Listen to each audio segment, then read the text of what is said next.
जय सद्गुरुदेव, जय पद शरणम। मेरे सद्गुरु की वाणी परम संत महात्मा यशपाल जी महाराज का प्रवृत्ति में निवृत्ति गृहस्थ धर्म के लिए श्रीमद् भगवद गीता का गीता सुधा भाष्य अध्याय 8 श्लोक 12 व 13। सर्वद्वाराणि संयम्य मनोहृदि निरुध्य च मूर्धन्याधायात्मनः प्राणमास्थितो योगधारणाम्। ओमित्येकाक्षरं ब्रह्म व्याहरन् मामनुस्मरन् यः प्रयाति त्यजन् देहं स याति परमां गतिम्। हे अर्जुन, सब इंद्रियों के द्वारों को रोककर अर्थात इंद्रियों को विषयों से हटाकर एवं मन को हृदय में स्थित करके और अपने प्राण को मस्तक में स्थापित करके योग धारणा में स्थित हुआ जो पुरुष ओम ऐसे इस एक अक्षर रूप ब्रह्म को उच्चारण करता हुआ एवं मेरे को चिंतन करता हुआ शरीर को त्याग कर जाता है, वह पुरुष परम गति को प्राप्त होता है। आंतरिक अभ्यास द्वारा इंद्रियों को विषयों से हटाकर और अपने कंट्रोल में लाकर सब दरवाजे बंद कर दे। मन को हृदय में निःशेष रूप से अवरुद्ध करे। जब प्राण ऊर्ध्वगामी होकर मस्तक में बैठने लगे तो अपने प्राणों को मस्तक में ले जाकर ध्यान करें। उस ध्यान में ही ओंकार की क्रिया करें। वहाँ रहकर समाधिस्थ होकर योग को धारण करें। इंद्रिय द्वार अधिकांश सिर में व्यवस्थित हैं। इन द्वारों से बहुत सी नाड़ियां मस्तिष्क तक फैली हैं। मस्तिष्क में इन नाड़ियों के द्वारा नाना प्रकार के ज्ञान उत्पन्न होते हैं। ये ज्ञान मन को बहिर्मुख करने के कारण है।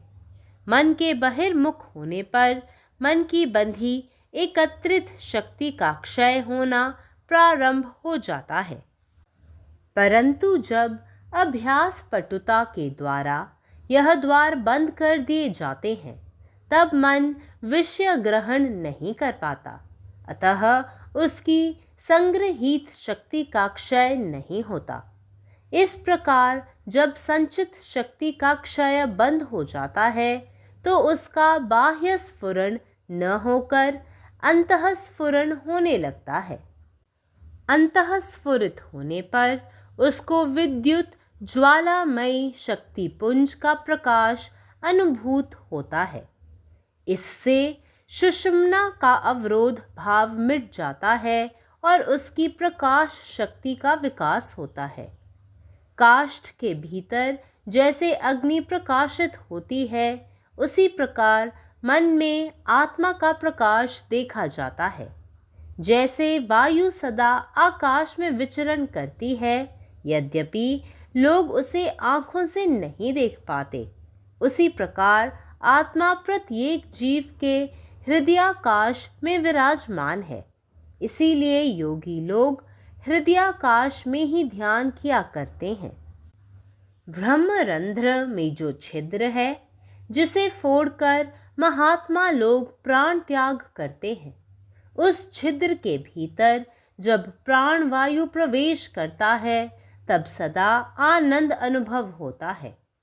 क्रिया करके क्रिया की परावस्था के ऊर्ध्व में आकर्षित होने पर समस्त नाड़ियों में ऊर्ध्व में जो नाड़ी है उसमें पहुंचकर साधक अखिल विश्व को ब्रह्ममय देखता है। यही नाड़ी ज्योतिर्मयी सुषुम्ना नाड़ी है। ध्यान रहे, सुषुम्ना किसी रक्तवाहिका नाड़ी सी नहीं है, वह केवल ज्योतिर्मय द्वार है। ज्ञान का प्रवाह इसके भीतर से ही प्रवाहित होता है। इसीलिए इसको ब्रह्मबोधिका नाड़ी कहते हैं। इसका एक ज्योतिर्मय वेग करंट मेरुदंड के भीतर भी अनुभूत होता है, परंतु इस बोध धारा को किसी स्थूल वस्तु के समान समझकर अन्वेषण करने पर इसका संधान न मिलेगा। समस्त इंद्रिय द्वारों का निरोध करके प्राणवायु के साथ जीवात्मा के ऊर्ध्व अवस्थित होने पर जीव ज्ञान प्राप्त करता है और मोक्ष का भागी होता है। जैसे स्थूल मार्ग द्वारा हमारी स्थूल देह चलती फिरती है, उसी प्रकार इन सब सूक्ष्म तेजोमय मार्गों का अवलंबन करके हमारी सूक्ष्म देह भी लोक लोकांतरों में जा सकती है।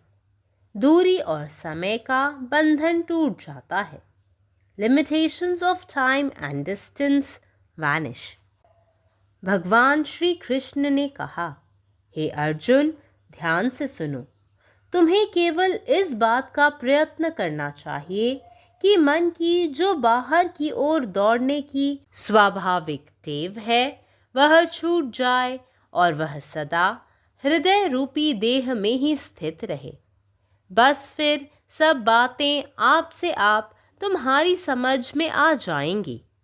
जब मन भी अच्छी तरह अंतर्मुखी हो जाए, तब साधक जिसकी चढ़ाई आज्ञा चक्र तक हो चुकी है, उसे प्राण वायु के द्वारा प्रणव अर्थात ओंकार का ध्यान करना चाहिए और तब क्रम से उस प्राण वायु को ब्रह्मरंध्र तक ले आना चाहिए। सद्गुरु कृपा से प्राण के स्थिर होने पर इंद्रिय, मन और बुद्धि में जो स्थिरता दिख पड़ती है वही वस्तुतः योग धारणा है। साधक जब ऐसी योग धारणा में अभ्यस्त होता है तो फिर उसे मुंह से ओंकार उच्चारण करने की आवश्यकता नहीं होती। जो कुछ दृश्य और अदृश्य है सब ओंकार ही है। तदुपरांत ओंकार के स्मरण का भी अंत हो जाता है और प्राण वायु भी लीन हो जाती है। तदंतर ओंकार से भी परे रहने वाला केवल शुद्ध ब्रह्मानंद स्वरूप ही बच रहता है। इसीलिए ओंकार ही मेरा एकाक्षर ब्रह्म स्वरूप है। जो मेरे इस स्वरूप का चिंतन करता हुआ यह जड़ शरीर छोड़ता है वह निःसंदेह मुझे ही पाता है। तब इससे आगे प्राप्त करने योग्य और कोई वस्तु बाकी ही नहीं रह जाती। ब्रह्मांड के अंदर जिस प्रकार भूह आदि 7 लोक विद्यमान है, उसी प्रकार देह ब्रह्मांड में भी 7 स्थान हैं। वे ही 7 लोक हैं।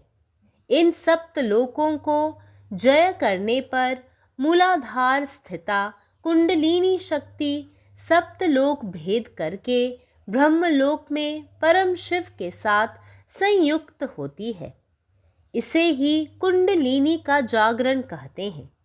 जीव देह में भी उन 7 स्थानों में रहने पर योगी को वही अवस्थाएं प्राप्त होती हैं। इस प्रकार 6 चक्रों का भेद करके जो आज्ञा चक्र या उससे भी ऊपर सहस्रार में प्रतिष्ठित हो सकते हैं, वे देह में रहते हुए भी जीवन मुक्त हैं। सहस्रार स्थित परमात्मा के साथ मूलाधार स्थित कुंडलिनी का संयोजन कर सकने पर योगी कृतकृत्य हो जाते हैं। ज्योतिषाम ज्योतिः रूपी विष्णु भगवान का परम पद प्रकाशित होता है।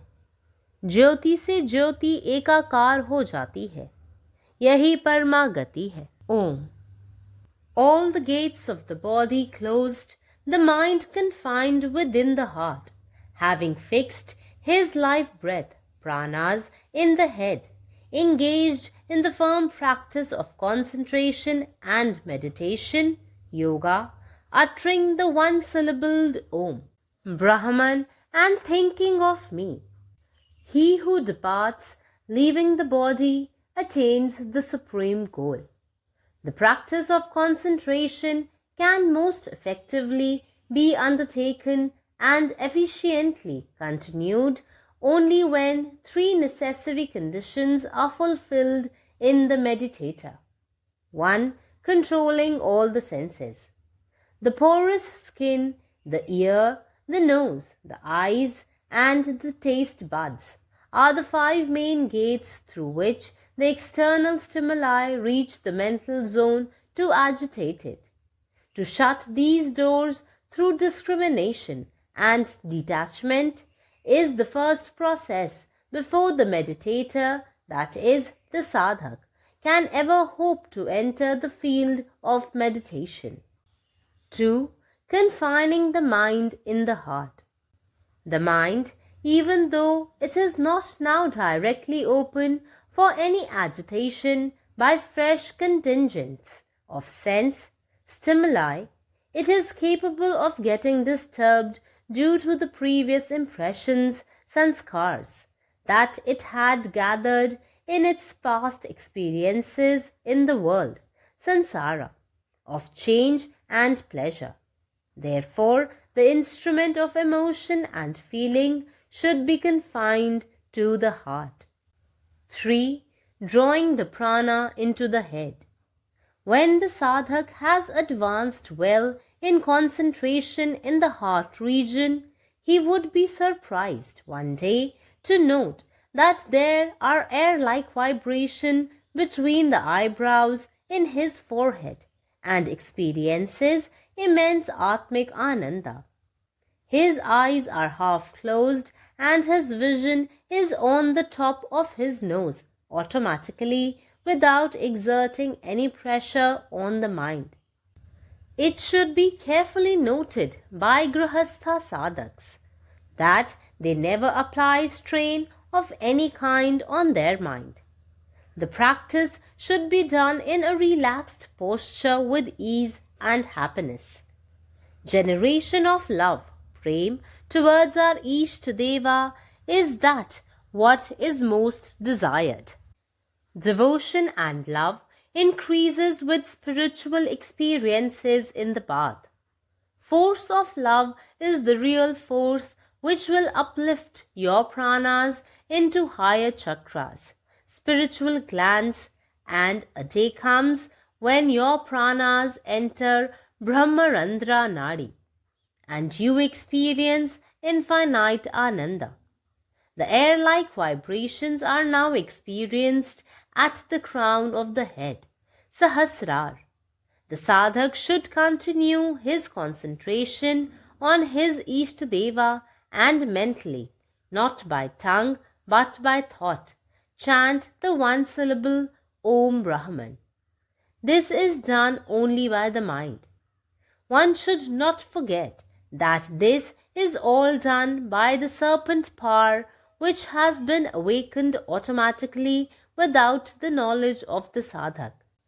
Now a time comes when the pranas, pranvayu, enters the Sushumna Nadi, is the gate of the infinite spiritual light, splendor, and sure way to become one with Satchit Anand. Sushumna is not a physical nerve which could be found by dissecting the body or otherwise. This is only a gate of spiritual light. By entering into it, the serpent power, Kundalini Shakti, which is now at its bloom, along with Pranvayu and Omkar, starts merging into the reality, the amazing spiritual light form of Lord Vishnu. Jyoti Sham Jyotiha रूपी विष्णु भगवान का परम पद प्रकाशित होता है. Such a yogi becomes Brahman himself, and at the time of death, his pranas finally come to the head. For this reason, the yogi's head is the last region from which warmth vanishes. The Brahma Nirvanam is the supreme goal attained by such a yogi.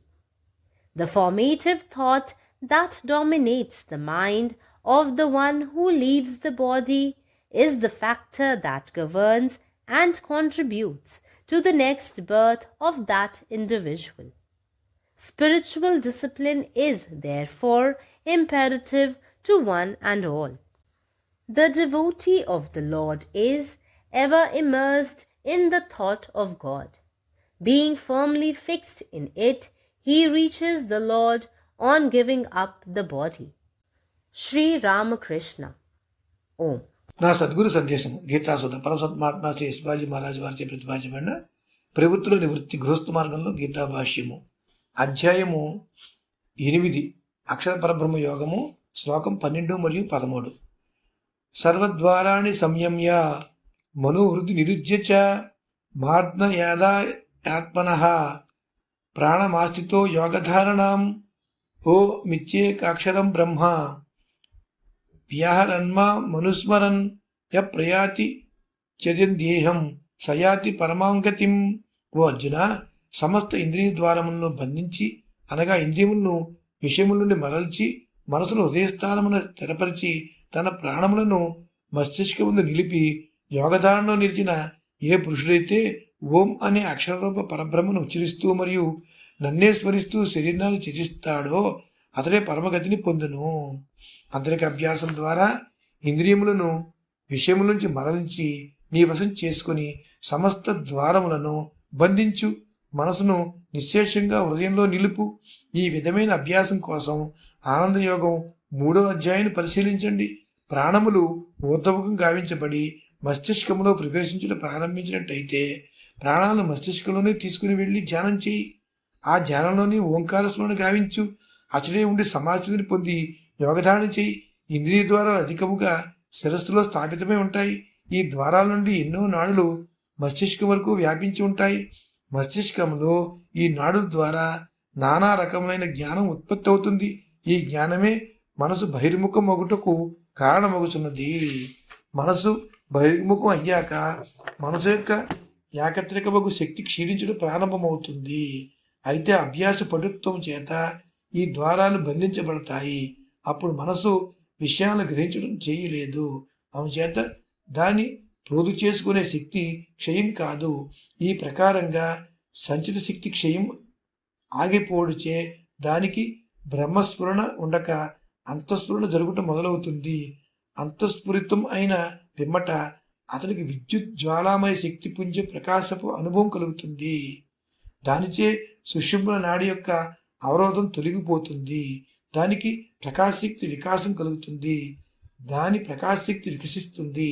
కాష్టం లోపల అంటే కట్టె లోపల అగ్ని ఏ విధంగా ప్రకాశిస్తుందో అదే ప్రకారంగా మనసులో ఆత్మప్రకాశం చూడబడుతుంది. వాయువు నిరంతరం ఆకాశంలో సంచరిస్తూ ఉంటుంది. అయినప్పటికీ ప్రజలు దాని కళ్ళతో చూడలేరు. అదేవిధంగా ఆత్మ ప్రతి జీవి యొక్క హృదయాకాశంలోనూ విరాజిల్లుతూ ఉంటుంది.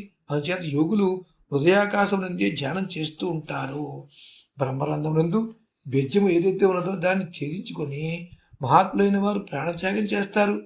ఆ రంధ్రం లోపల ప్రాణవాయువు ప్రవేశించినప్పుడు ఎడతగిన ఆనందానుభవం కలుగుతుంది. అభ్యాసం చేసి అభ్యాసం యొక్క అంతిమ స్థితిలో ఊర్ధముగా ఆకర్షించబడ్డాక సమస్త నాడుల ఊర్ధములో ఏ నాడి ఉన్నదో ఆ నాడిలో ప్రవేశించి సాధకుడు సమస్త విశ్వాన్ని బ్రహ్మమయం గావిస్తాడు. ఈ నాడే జ్యోతిర్మయమైన సుషుమ్న నాడి. సుషుమ్న నాడి ఇతర రక్తవాహిని నాడుల వంటిది కాదని గుర్తుంచుకో. ఇది కేవలం జ్యోతిర్మయ ద్వారము. అందుచేత దీనిని బ్రహ్మజ్ఞాన నాడి అంటారు. దీని యొక్క ఒక జ్యోతిర్మయ వేగము వెన్నెముక లోపల కూడా అనుభూతి కలుగుతుంది. అయితే ఈ జ్ఞానధారణను ఏదైనా ఒక స్థూల వస్తువుతో సమానంగా భావించి అన్వేషణ చేసినా కూడా దాన్ని తెలుసుకోలేము. సమస్త ఇంద్రియ ద్వారములను నిరోధించి ప్రాణవాయువుతో జీవాత్మ ఊర్ధస్థితిని చేరాక జీవి జ్ఞాన ప్రాప్తిని పొందుతుంది, మోక్షములకు భాగస్వామి అవుతుంది. స్థూల మార్గం ద్వారా మన స్థూలదేహము ఏ విధంగా నడుస్తూ తిరుగుతూ ఉంటుందో అదేవిధంగా తేజోమయ మార్గం అంతటిని ఆలంబనం చేసుకొని మన సూక్ష్మదేహము లోకాంతరాలకు వెళ్ళగలుగుతుంది. దానికి దూరము సమయముల బంధము తెగిపోతుంది. Limitation of time and distance vanish. Srikrishna భగవాన్ ఇలా అన్నాడు, ఓ అర్జున, జాగ్రత్తగా విను. నీవు కేవలం ప్రయత్నం చేయవలసిన విషయం ఏమిటంటే మనసు యొక్క బయటకు పరిగెత్తే స్వాభావిక లక్షణము రుచి ఏదైతే ఉన్నదో అది తొలగిపోవాలి. అది నిరంతరము హృదయరూప దేహమునందే నిలిచి ఉండాలి. అంతే. పిమ్మట సమస్త విషయములు దానంతట అవే అర్థమైపోతాయి. ఎప్పుడైతే మనసు కూడా చక్కగా అంతర్ముఖం అవుతుందో అప్పుడు ఏ సాధకుని ఆరోహణ ఆజ్ఞాచక్రం వరకు జరిగిందో అతడు ప్రాణవాయువు ద్వారా ప్రణవమును అనగా ఓంకారమును ధ్యానం చేయవలసి ఉన్నది. తర్వాత క్రమక్రమంగా ఆ ప్రాణవాయువును బ్రహ్మరంధం వరకు తీసుకుని వెళ్ళవలసి ఉన్నది.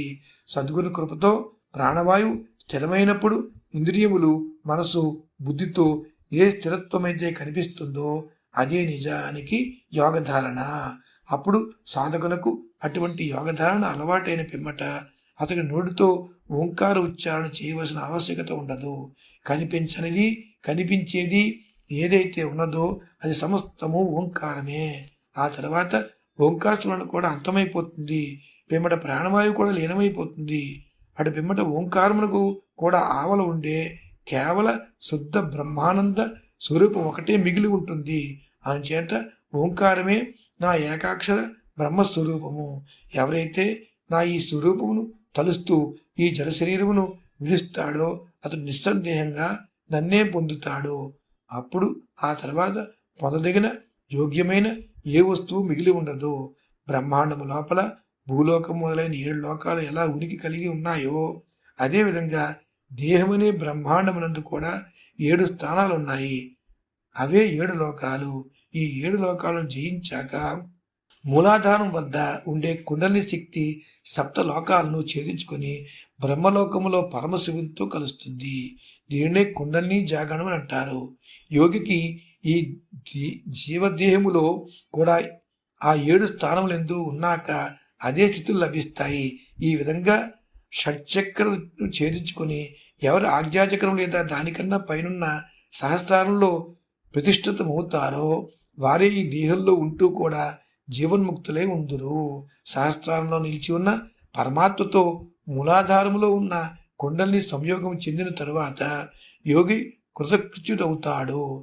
జ్యోతిషాం జ్యోతి పరం జ్యోతి స్వరూపుడైన విష్ణు భగవానుని పరమపదము ప్రకాశిస్తూ ఉంటుంది. జ్యోతిలో జ్యోతి ఏకాకారం పొందుతుంది. ఇది ఏ పరమగతి. పరమాత్మ నీవే ఉన్నావు, నీ ఇష్టమే నెరవేరాలి. జై సద్గురుదేవ్, జై ప్రసాద్. സദ്ഗുരുവിൻ്റെ സന്ദേശം. അധ്യായം 8, ശ്ലോകം 12-13. സർവദ്വാരാണി സംയമ്യ മനോഹൃദി നിരുദ്ധ്യ മൂർധന്യാത്മന പ്രാണമാസ്ഥിതോ യോഗധാരണ. ശരീരത്തിലെ എല്ലാ ഇന്ദ്രിയദ്വാരങ്ങളും നിയന്ത്രിച്ച് മനസ്സിനെ ഹൃദയത്തിൽ ഉറപ്പിച്ച് പ്രാണനെ മൂർധാവിൽ നിലനിർത്തി യോഗധാരണയിൽ നിലകൊള്ളുന്നവൻ. ഓമിത്യേകാക്ഷരം ബ്രഹ്മ വ്യാഹരന്മാമനുസ്മരൻ യ പ്രയാതി ത്യജൻ ദേഹം സയാതി പരമാം ഗതി. ഓം എന്ന ഏകാക്ഷര ബ്രഹ്മം ഉച്ചരിച്ച് എന്നെ ധ്യാനിച്ചുകൊണ്ട് ശരീരം വിടുന്നവൻ പരമഗതി പ്രാപിക്കുന്നു. അതായത് വിഷയാധിഷ്ഠിതമായ ഇന്ദ്രിയങ്ങളുടെ എല്ലാ വാതിലുകളും അടച്ച് അഥവാ വിഷയങ്ങളിൽ നിന്നും ഇന്ദ്രിയങ്ങളെ പിൻവലിച്ച് മനസ്സിനെ ഹൃദയത്തിൽ ഉറപ്പിച്ച് പ്രാണനെ മൂർധാവിൽ നിലനിർത്തി യോഗധാരയിൽ നിലകൊള്ളുന്ന പുരുഷൻ ഓം എന്ന ഏകാക്ഷര ബ്രഹ്മത്തെ ഉച്ചരിച്ചുകൊണ്ടും എന്നെ ധ്യാനിച്ചുകൊണ്ടും ശരീരം വിടുമ്പോൾ അവൻ പരമഗതി പ്രാപിക്കുന്നു. ആന്തരിക അഭ്യാസത്തിലൂടെ ഇന്ദ്രിയങ്ങളെ വിഷയങ്ങളിൽ നിന്നും പിൻവലിച്ച് സ്വന്തം നിയന്ത്രണത്തിലാക്കി എല്ലാ വാതിലുകളും അടയ്ക്കണം. മനസ്സിനെ പൂർണ്ണമായും ഹൃദയത്തിൽ നിർത്തി. ഇത് അഭ്യാസം ചെയ്യുന്നതിനായി ആനന്ദയോഗ 3-ാം അധ്യായം കാണുക.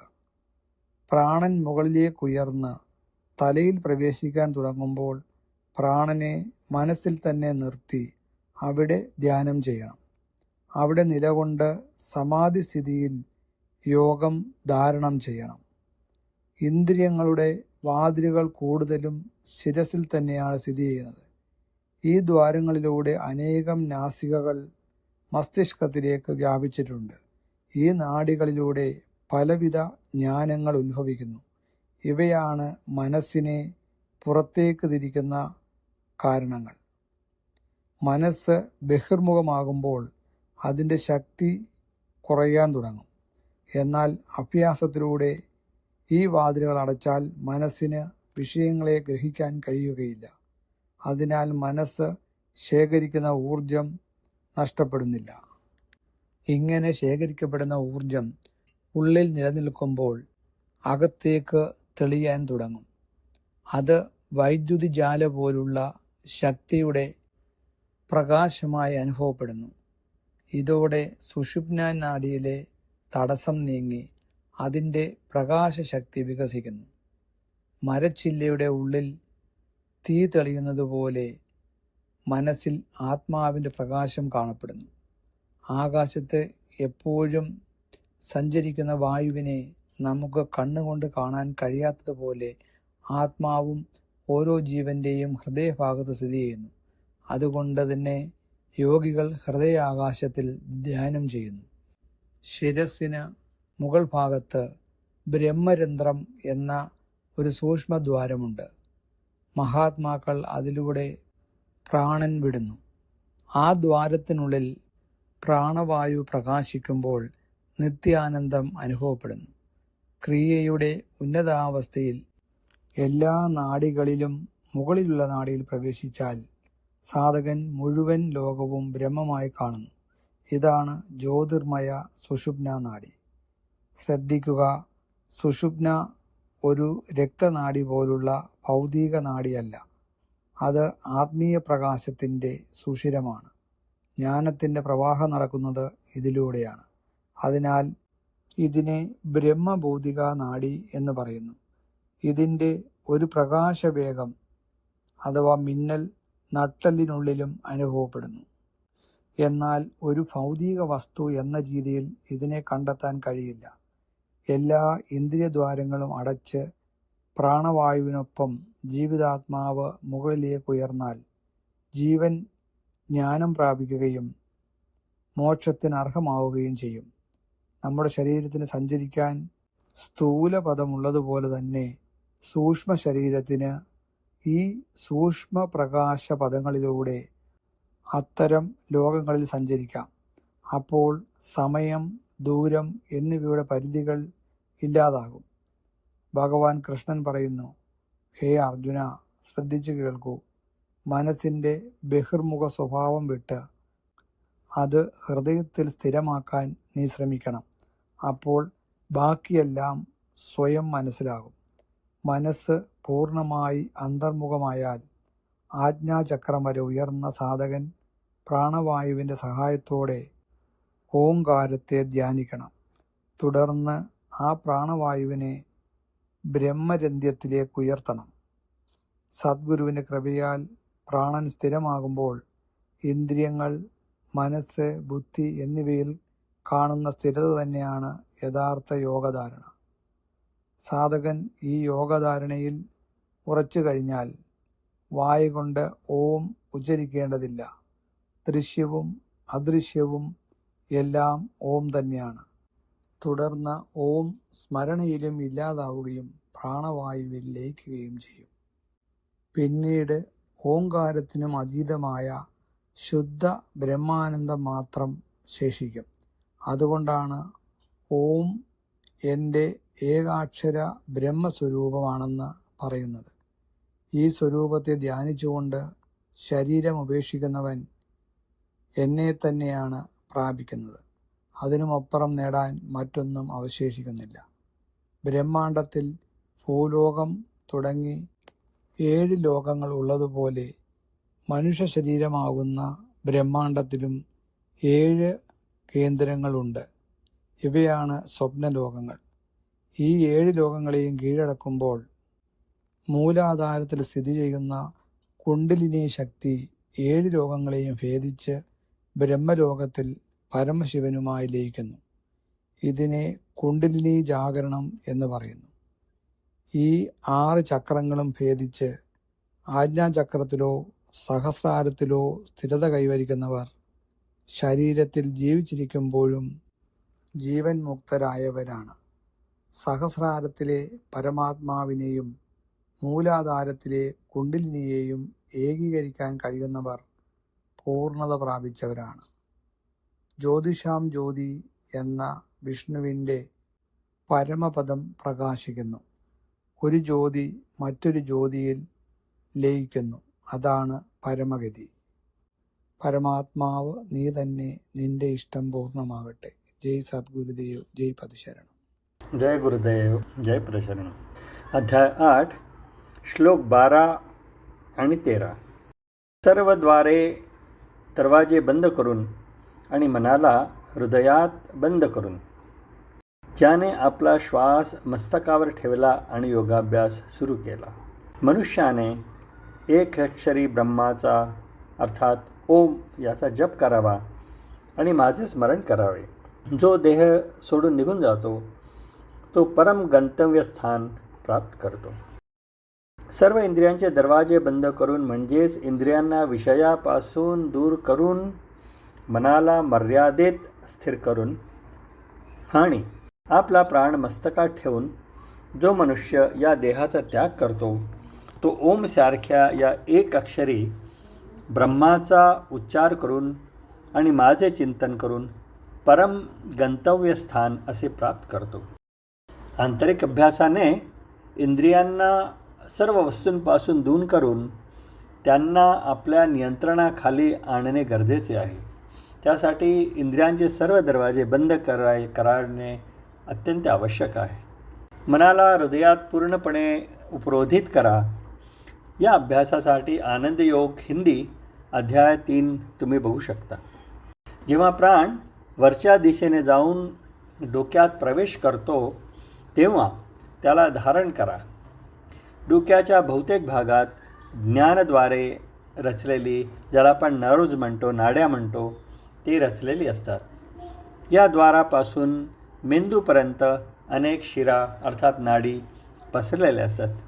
मेंदूतील या नाड्यांचे विविध प्रकारचे ज्ञान निर्माण करतात. हे ज्ञानच मनाला बाह्य जगाकडे वळवण्याचे कारण ठरते. जेव्हा मन बहिर्मुख होते तेव्हा मनाची शक्ती संचित क्षीण होऊ लागते, ज्याला आपण संचित शक्ती म्हणतो. जेव्हा मन बहिर्मुख होते तेव्हा मनाची बद्ध संचित शक्ती क्षीण होऊ लागते. परंतु जेव्हा हे दरवाजे अभ्यास आणि कौशल्याने बंद केले जातात तेव्हा मग मन विषयाला पकडू शकत नाही. त्यामुळे त्याची साठवलेली शक्ती क्षीण होत नाही. अशा प्रकारे जेव्हा संचित ऊर्जेचा क्षय बंद होतो तेव्हा तिला बाह्य कंपन नसते तर आंतरिक कंपन असते. जेव्हा आंतरिक ठिणगी जाणवते तेव्हा त्याला विद्युत ज्वलन शक्ती किरणाचा प्रकाश असा जाणवतो. हे सुषुम्नेच्या अवरोधाची भावना नाहीशी करते आणि तिचा प्रकाश शक्तीचा विकास करते. ज्याप्रमाणे लाकडात अग्नी चमकते त्याचप्रमाणे आत्म्याचा प्रकाश मनात दिसतो. ज्याप्रमाणे वारा आकाशात सतत वाहत असतो, जरी तो माणसांना डोळ्याने दिसत नसला तरी त्याचप्रमाणे आत्मा प्रत्येक जीवाच्या हृदयस्थानी वास करतो. म्हणूनच योगी लोक हे हृदयाच्या स्थानी ध्यान करतात. जेव्हा प्राणशक्ती ब्रह्मरंध्राच्या छिद्रात प्रवेश करते तेव्हा नेहमीच परमानंद प्राप्त होतो. हेच छिद्र महान आत्मेभेदून आपल्या प्राणांचे बलिदान देतात. कर्म करून आणि कर्माच्या परावस्थेच्या पलीकडे आकर्षित होऊन साधक या सर्व नाड्यांच्या पलीकडील नाडीपर्यंत पोचतो आणि संपूर्ण जगाला ब्रह्म म्हणून पाहतो. हीच नाडी म्हणजे तेजस्वी सुषुम्ना नाडी होय. लक्षात घ्या की ही सुषुम्ना ही रक्तवाहिनी नाही, ती केवळ एक तेजस्वी द्वार आहे. ज्ञानाचा प्रवाह तिच्यामधूनच वाहतो. म्हणूनच तिला ब्रह्मबोधिका नाडी असे म्हटले जाते. मणक्यामध्येही एक तेजस्वी प्रवाह जाणवतो, परंतु जर तुम्ही या भोग प्रवाहाचा स्थूल म्हणून अभ्यास केला तर तुम्हाला कुठलाही उपाय सापडणार नाही. जेव्हा सर्व इंद्रियद्वारे बंद होतात आणि प्राण वायूसहित आत्म्यावर स्थित होतो तेव्हा आत्म्याला ज्ञानप्राप्ती होते आणि तो मोक्षाचा भागीदार होतो.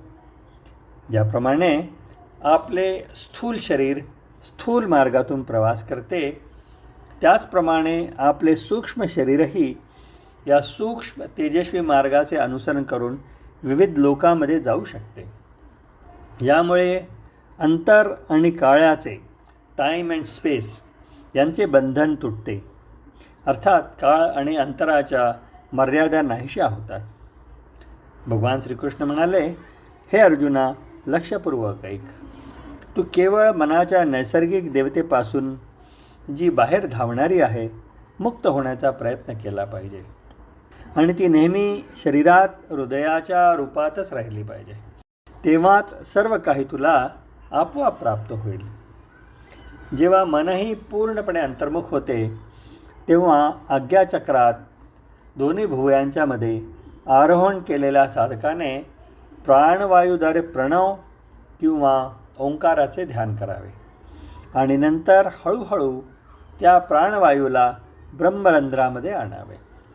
सद्गुरूंच्या कृपेने प्राण स्थिर झाल्यावर इंद्रिय, मन आणि बुद्धीमध्ये जी स्थिरता येते तीच वास्तविक योगधारणा आहे.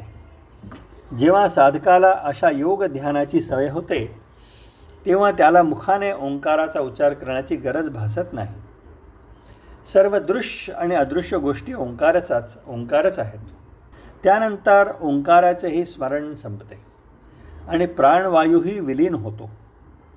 तेव्हा केवळ शुद्ध ब्रह्मानंद स्वरूपच शिल्लक राहते, जे ओंकाराच्याही पलीकडे असते.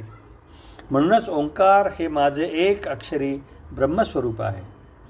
जो माझ्या या स्वरूपाचे चिंतन करीत हा मूळ देह सोडतो, त्याला निःसंशयपणे माझा साक्षात्कार होतो.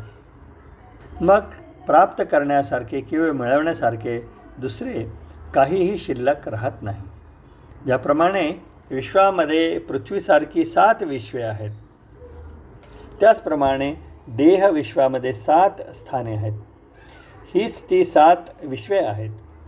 या 7 विश्वांवर किंवा जगावर विजय मिळवल्यानंतर मुळात असलेली कुंडलिनी शक्ती 7 जगांचा भेद करते आणि ब्रह्मलोकात परमशिवाशी एकरूप होते. यालाच कुंडलिनी जागृत असे म्हणतात. जेव्हा जीव शरीरातील या 7 ठिकाणी स्थिर राहतो, तेव्हा योगी तीच अवस्था प्राप्त करतो.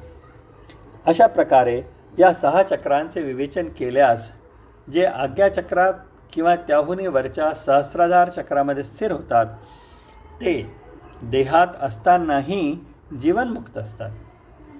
जेव्हा योगी मूळ चक्रातील कुंडलिनीला सहस्रार चक्रातील परमात्म्याशी एकरूप करतो, तेव्हा तो संतुष्ट होतो. भगवान विष्णूंचे सर्वोच्च स्थान प्रकाशांचा प्रकाश प्रकाशित होतं. प्रकाश प्रकाशाशीच ज्योतिषी एकरूप होते. हीच अंतिम गती आहे. शरीराची सर्व द्वारे बंद करून आणि मन हृदयात स्थिर करून, प्राणवायू मस्तकात स्थिर करून, एकाग्रता आणि ध्यानाच्या योगाचा दृढ अभ्यासात मग्न होऊन एका अक्षराचा उच्चार करणे म्हणजेच परमगती प्राप्त करणे होय. जय गुरुदेव, जय पदशरणम. सर्वद्वाराणि संयम्य मनो हृदि निरुध्य च मूर्धन्याधायात्मनः प्राणमास्थितो योगधारणाम्. ओमित्येकाक्षरं ब्रह्म व्याहरन् मामनुस्मरन् यः प्रयाति त्यजन् देहं स याति परमां गतिम्. सब इंद्रिय के द्वार सबके रोक कर, माने इंद्रिय सबके विषय सबसे हटा कर, आ मौन के हृदय में स्थिर क क, आ अपन प्राण के अपन माथ में स्थापित क क, योग धारणा में स्थित भ क जे पुरुष ओम एकाक्षर ब्रह्म के उच्चारण करैत अछि आ हमर चिंतन करैत शरीर त्याग दैत अछि, से पुरुष परम गति के प्राप्त करैत अछि. आंतरिक अभ्यास से इंद्रिय सबके विषय सबसे हटा कर अपन नियंत्रण में आनि कर सब द्वार बंद क लिय. मौन के हृदय में पूर्ण रूपेण अवरुद्ध करू. जखन प्राण ऊर्ध्वगामी भ क मस्तक में प्रवेश करऽ लागैत अछि, तखन प्राण के मस्तक में ल जाकर ध्यान करू. ओहि ध्यान में ओंकार के क्रिया करू आ ओहिठाम रहि कऽ समाधिस्थ भ योग के धारण करू। इंद्रिय के अधिकांश द्वार माथ में स्थित रहैत अछि। एहि द्वार सबसँ अनेक नाड़ी मस्तिष्क में पसरल रहैत अछि। मस्तिष्क में एहि नाड़ी सबसँ विभिन्न प्रकार के ज्ञान उत्पन्न होइत अछि। ई ज्ञान मौन के बहिर्मुख करबाक कारण बनैत अछि। जखन मौन बहिर्मुख होइत अछि तखन ओकर एकत्रित शक्ति अस्थिरे अस्थिरे क्षीण होमय लगैत अछि। मुदा जखन अभ्यास के दृढ़ता सँ ई द्वार बंद कऽ देल जाइत अछि तखन मौन विषय ग्रहण नहि कऽ पाबैत अछि, अतः ओकर संचित शक्ति क्षीण नहि होइत अछि। एहि प्रकार जखन शक्ति क्षय रुकि जाइत अछि तखन ओकर बाह्य स्फुरण नहि भऽ कऽ आंतरिक स्फुरण होमय लगैत अछि। एहि आंतरिक स्फुरण में विद्युत ज्वालामयी शक्तिपुंज के प्रकाश अनुभव होइत अछि। एहिसँ सुषुम्ना नाड़ी के अवरोध दूर भऽ जाइत अछि आ ओकर प्रकाश शक्ति विकसित होइत अछि। जेना काठ में अग्नि नुकायल रहैत अछि आ अवसर पाबिते प्रकट भऽ जाइत अछि, ओहिना मौन में आत्मा के प्रकाश अनुभव होइत अछि। जेना वायु सदिखन आकाश में विचरण करैत रहैत अछि मुदा आँखि सँ देखाई नहि पड़ैत अछि, ओहिना आत्मा प्रत्येक जीव के हृदयाकाश में विराजमान अछि। एहि कारण योगी जन हृदयाकाश में ध्यान करैत छथि। ब्रह्मरंध्र में जे सूक्ष्म छिद्र अछि जकरा भेद कऽ महात्मा लोक प्राण त्याग करैत छथि, ओहि छिद्र में जखन प्राण वायु प्रवेश करैत अछि तखन निरंतर आनंद के अनुभव होइत अछि। क्रिया कऽ कऽ जखन साधक क्रिया के परावस्था सँ ऊपर खिंचाइत अछि तखन समस्त नाड़ी सबसँ ऊपर जे प्रमुख नाड़ी अछि ओहि में पहुँच कऽ ओ संपूर्ण विश्व के ब्रह्ममय देखैत अछि। वएह नाड़ी ज्योतिर्मय सुषुम्ना नाड़ी अछि। ई अहाँ ध्यान में राखू जे सुषुम्ना कोनो रक्तवाहिका एहन स्थूल नाड़ी नहि अछि। ई मात्र एकटा ज्योतिर्मय द्वार अछि। ज्ञान के प्रवाह एहि द्वार सँ होइत अछि, तेँ एकरा ब्रह्मबोधिका नाड़ी सेहो कहल जाइत अछि। एकर ज्योतिर्मय वेग मेरुदंड के भीतर सेहो अनुभव कयल जाइत अछि। मुदा जँ एहि बोध धारा के कोनो स्थूल वस्तु जकाँ ताकऽ चाहब तऽ एकर संधान नहि भेटत। जखन समस्त इंद्रिय द्वार रोकि देल जाइत अछि आ प्राण वायु संग जीवात्मा ऊपर दिस स्थित भऽ जाइत अछि तखन जीव ज्ञान प्राप्त करैत अछि आ मोक्ष के अधिकारी बनैत अछि। जेना स्थूल बाट सँ हमर स्थूल शरीर चलैत फिरैत अछि, ओहिना एहि सूक्ष्म तेजोमय बाट सबके सहारा सँ सूक्ष्म शरीर सेहो लोक लोकांतर में गमन कऽ सकैत अछि। एहि अवस्था में दूरी आ समय के बंधन समाप्त भऽ जाइत अछि। भगवान श्री कृष्ण कहलखिन, हे अर्जुन, ध्यान सँ सुनू। अहाँ के मात्र इएह प्रयत्न करबाक चाही जे मौन के जे स्वाभाविक प्रवृत्ति बाहर दिस दौड़ैत रहैत अछि से छूटि जाय आ मौन सदा हृदय रूपी देह में स्थिर रहय। बस तखन आन सब गप अहाँ अपने बुझि जायब। जखन मौन पूर्ण रूपेण अंतर्मुखी भऽ जाइत अछि तखन जे साधक आज्ञा चक्र धरि पहुँच चुकल छथि हुनका प्राण वायु द्वारा प्रणव माने ओंकार के ध्यान करबाक चाही। तकर बाद क्रमशः ब्रह्मरंध्र धरि लऽ जाके चाही। सद्गुरु कृपा सँ जखन प्राण स्थिर भऽ जाइत अछि तखन इंद्रिय, मौन आ बुद्धि में जे स्थिरता अनुभव होइत अछि सएह वस्तुतः योग धारणा अछि। जखन साधक एहि योग धारणा में अभ्यस्त भऽ जाइत छथि तखन हुनकर मुँह सँ ओंकार उच्चारण करबाक आवश्यकता नहि रहैत छनि। जे किछु दृश्य आ अदृश्य अछि सब ओंकारे अछि। तकर बाद ओंकार के स्मरण सेहो समाप्त भऽ जाइत अछि आ प्राण वायु सेहो लीन भऽ जाइत अछि। तखन ओंकार सँ फराक जे शुद्ध ब्रह्मानंद स्वरूप अछि मात्र वएह शेष रहि जाइत अछि। एहि कारण ओंकार हमर एकाक्षर ब्रह्म स्वरूप अछि। जे पुरुष हमर एहि स्वरूप के चिंतन करैत एहि जड़ शरीर के त्याग करैत अछि से निसंदेह हमरे प्राप्त करैत अछि। तखन एहिसँ आगाँ प्राप्त करबा लेल आर किछु शेष नहि रहि जाइत अछि। जेना ब्रह्मांड में भू आदि 7 लोक विद्यमान अछि, ओहिना देह रूपी ब्रह्मांड में सेहो 7टा स्थान अछि। वएह सप्तलोक कहलाइत अछि। एहि सप्तलोक सबके जय कयला पर मूलाधार में स्थित कुंडलिनी शक्ति एहि सब लोक के भेद कऽ ब्रह्मलोक में परम शिव सँ संयुक्त भऽ जाइत अछि। एकरे कुंडलिनी जागरण कहल जाइत अछि। जीव देह में जखन एहि 7 स्थान सब में स्थित होइत अछि तखन योगी के ओहि अवस्था सबके अनुभव होइत अछि। एहि प्रकार खटचक्र सबके भेद क जे आज्ञा चक्र वा तहूसँ ऊपर सहस्रार में प्रतिष्ठित भऽ सकैत अछि, से देह में रहितहु जीवन मुक्त मानल जाइत अछि। जखन सहस्रार में स्थित परमात्मा संग मूलाधार में स्थित कुंडलिनी शक्ति के संयोजन भऽ जाइत अछि, तखन योगी कृतकृत भऽ जाइत अछि।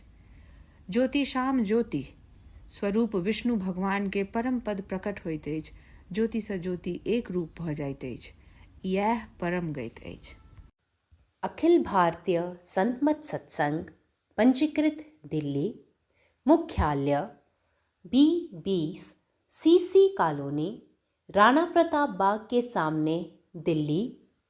सत्संग आश्रम संत यशरूप तपोभूमि परिसर, अनंगपुर, जिला फरीदाबाद, हरियाणा।